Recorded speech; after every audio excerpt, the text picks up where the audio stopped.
up, you guys? If you're new, my name is Cassandra, and today I'm going to be talking about how I budget a really big holiday meal for a large family on a really small budget. With the holidays right around the corner, I figured this is a really good video, and I always get questions because I always share with you guys my once a month grocery hauls and my meal plans, and some of you guys ask questions around the holidays. No matter what holiday it is, how do you plan this? Are some of these items for like the holiday meal that's coming up in, you know, the upcoming future? How do you go about this? So I'm gonna answer a lot of those questions and give you guys tips on how I get through the holidays with about a $200 budget for a really large family. So when I say large family, I mean my husband is the 6th of 7 children. So if all 6 of his brothers and sisters come, all of their significant others come, and all their kids come, plus his parents, it's like 40 people. It's a lot of people, and that's just immediate family. So holiday meals are always super big. So when I say big, I mean like big. My first tip is going to be just do it potluck style, because we do have such a big family, you know, and that's just my husband's family. If my family comes, it's even bigger. We will always do it potluck style, and that might mean that somebody's in charge of drinks, somebody's bringing like paper plates and napkins and stuff, somebody's bringing desserts. We will split it up amongst all of us, usually all of us kids. My husband's dad still really likes to do the turkey, so he usually does the turkey. He'll make the turkey gravy, we'll do the ham. Somebody's bringing potatoes, someone's bringing rolls. Everybody will just kind of, this is what I'm bringing, and we'll make sure that collectively we have a really big meal, and then whoever's hosting will just figure out the rest of it and finish it off. So that's typically how we do it. That way whoever's hosting doesn't have to be accountable for the entire meal, if that makes complete sense. But definitely do it potluck style. Figure out what everybody can afford to bring, what everybody's willing to bring. I know a lot of people have a dish that they always bring and maybe everybody really likes. A lot of people in my husband's family really like my green bean casserole, so that tends to be the dish. People are like, all right, Cassie's bringing the green bean casserole. Nobody else bring green bean casserole is typically how it goes. Sometimes we assign somebody to desserts, so they'll bring 2 or 3 different desserts, things like that. But definitely do it potluck style. Just figure out what works for everybody and everybody's budget, because obviously everybody's income is different. What everybody can afford to bring and make it fair is going to vary from family to family. So I would definitely suggest doing it that way, but 100% potluck that thing. Right in turn with the potluck style, we try to rotate houses on who's hosting the actual meal. It doesn't always work out this way. Sometimes a family ends up hosting 2 or 3 holidays in a row. So we try to rotate the big ones. So we try to rotate Easter, Thanksgiving, and Christmas. Those are the 3 that we really try to not have the same family host in the same year, just because those are typically our really big family meals. So we will rotate from sibling to sibling. Sometimes my in-laws host. It really just depends. More often than not these days we've been hosting, but that's just because of family circumstances. Sometimes it doesn't work out as perfectly as it sounds. We had 2 houses under construction in our family over the last year or so, so that kind of knocked their houses out of the running. We've had very pregnant in-laws or sister-in-laws, and they didn't really want to do it, so we would do it or whatever. But in a perfect world, we do try to rotate those holidays. That way it's not the same family having to fill in all of those leftover things that we aren't bringing potluck style, if that makes sense. And then not the same people always have to clean the house and clean up the mess after and do all that sort of stuff. So we try to rotate. Doesn't always work though. My next tip would be not to buy the name brand stuff if you don't have to. You don't have to buy Lay's potato chips. I always get those big family style Great Value brand chips, and especially if you're dumping them in a serving bowl anyways, nobody is gonna know that they aren't Lay's. I do that with chips, pretzels, but even when it comes down to like my cream of chicken and my cream of mushroom soup, I always get the Aldi brand, and nobody's the wiser. They're half the price. Don't do the name brand, get the Great Value, go to Aldi, get the knockoff brand. It might seem like you're just nickeling and diming at that point, but when you're spreading it across a whole meal, it really does make a difference. I can plan a meal for our entire family for right around that $200 mark, which really isn't bad at all. After the holidays is the best time to shop the clearance section, especially on food, because especially in those big box stores like Walmart's, Costco's, Sam's Clubs, they are going to make a ton, and I mean a ton, of holiday baked goods. This is gonna be breads, rolls, croissants, cookies, cupcakes, cakes, pies, all of those things, you are going to go to Walmart the next day and there are just going to be shelves upon shelves upon shelves of leftover baked goods, and they're going to be significantly marked down. I'm going to be one of those people going through those shelves, grabbing what I want.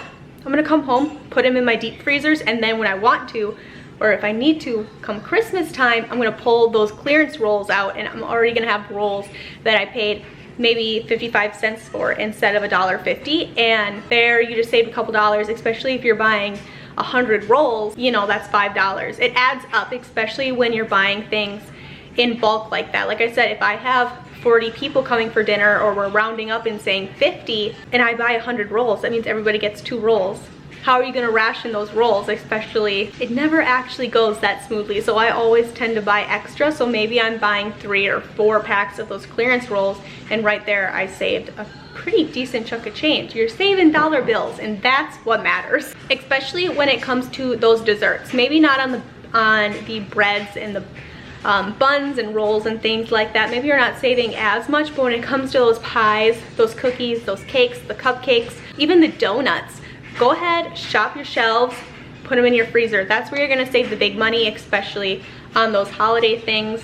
And nobody's gonna be none the wiser when it comes to Christmas time and you pull out a pumpkin pie that you bought on clearance from Thanksgiving time. It's still gonna be fresh, it's still gonna be really good, and saved yourself some dollars. My next really big tip would be to just find some really good budget side dishes, honest. Some go-tos for me are green bean casserole. Like I said, everybody really likes that. It's just green beans, milk, cream of mushroom soup, and then I throw in a couple secret ingredients, so can't give away the recipe. But it's just a couple other little things that make it taste a little bit better. But the basic recipe is just green beans, cream of mushroom soup, the French onion crusties that you put on the top, and milk. Really super simple, and a lot of people already will have the milk and the cream of chicken and maybe even the green beans in their fridge, pantry, freezer, whatever anyways. So you don't have to buy that many special ingredients, which leads me into my next tip, which would be just shop your shelves, shop your pantry, figure out what you have and throw something together. A good one for that would be mac and cheese. I know for me, I always have noodles, I always have cheese. To throw together a big baked mac and cheese or something and bring it would be really easy for me. When it comes to finding budget desserts, what my family really tends to do is, I know personally me, I always keep these pudding packets in my pantry anyways. My kids really like these.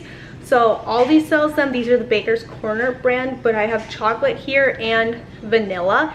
These are 40, I want to say they're 49 cents for one of these boxes here. What you can do is just grab 2 chocolate, 2 vanilla. You can do just straight pudding. I know especially the kids in my family really like it when we have just pudding, or Aldi also sells packets just like these, but they're Jello, and we'll do pudding, we'll put out Jello. We will put out the pudding and the Jello packets, obviously put together, but the babies, the kids in our family really enjoy that. The adults also do these, but if you wanted to make this more like an adult dessert, you can definitely just grab 2 of these, grab one of those pre-made pie crusts, put these pudding, whip up the pudding, put them inside the pie crust, top it with some whipped cream and maybe some holiday sprinkles or some chocolate chips, and you got yourself a pudding pie, like a mousse pie, and a lot of people will really like that as well. But like I said, these are really cost efficient. They're 49 cents. And then Walmart also has their Walmart Great Value brand boxes of brownies, and they're 88 cents. You might not get a ton in that box, especially if you have a big family like I do. I would just grab 2, 3, 4 of those boxes and make some really thick brownies. And even if you're buying 4 boxes, that's, you know, less than $4 for a big thing of brownies, assuming that you have the milk and the eggs and oil, which I know a lot of people stock in their pantries anyways to finish off that brownie mix. You could definitely do that. Google and Pinterest are going to be your best friends when trying to find budget holiday meals. All you have to do is type in budget holiday desserts or budget holiday side dishes, whatever it is. They will give you so many options. It's unbelievably amazing. Just doing that, I found this website called The Good Stuff. I'm pretty sure it's a blog, but I'll link it down below, and they had 10 or 12 different recipes on there that were all budget free. They had a brisket recipe, a ham recipe, I'm pretty sure, a couple different really fun desserts, and a ton of side dishes, and they broke down the price per serving, all of that good stuff. I'll link it down below in case you wanted to steal any of those recipes, but just Google it and it's your best friend. They will have so many ideas for you guys. And my last tip is to just start shopping earlier. So I don't know who's hosting this year yet for Thanksgiving or Christmas, but I know I'm gonna have to bring something. So what I started doing 2 months ago is just buying ingredients that I know I'm gonna need to make some of these dishes, which means I bought a whole flat of cream of mushroom and cream of chicken soups to stock up for the winter, but also for these holiday meals. Like I said, I am always in charge of the green bean casserole, so I just started buying the things that I know I'm going to need to make that casserole dish twice for each holiday. Plus I started buying extra boxes of crackers, extra blocks of cheese, because the crackers last forever, the cheese can last months and months in my freezer. That way I can make a cheese and cracker and sausage plate come the holiday time. That way you're spreading out the spending and it doesn't seem like you have to buy the whole meal all at once. That is mostly the reason why when it comes to the actual days before the holiday, I'm only spending $200 on the meal, because I'm pulling things out of my freezer that I bought a couple months prior or a couple weeks prior, canned goods. I'm stocking my pantry, shopping my pantry, and just kind of rotating it out. But of course, if you don't have pantry stocked up or your freezer stocked up, that's not gonna be a possibility for you guys. But I think most people these days, especially after COVID, have some sort of food storage on hand, whether that be pantry staples or, you know, actually having more deep freezers. But that's just really simply some tips and tricks that I do, that I have learned over the last couple of years to just help keep those costs down. Let me know down below what are your guys' go-to, like your favorite holiday dish. You know Thanksgiving's coming. What are you dying to try, the first thing you're putting on your plate? I have to say, my father-in-law makes the best turkey I think I've ever had, and he makes the gravy off of the turkey drippings, and the gravy is so good I could literally drink it. It's amazing. That's always the first thing I go to. I'm the person that probably everybody hates at the holidays. My father-in-law will be carving the turkey and I'm trying to pick the veggies out of the bottom that he basted the turkey in, because they're the best. They soak up all the flavor and all the drippings from the turkey. That is hands down my go-to. Hands down. Thank you guys so much for watching, and of course I will see you guys in the next video. Bye. Standing underneath the lights, look into each other's eyes.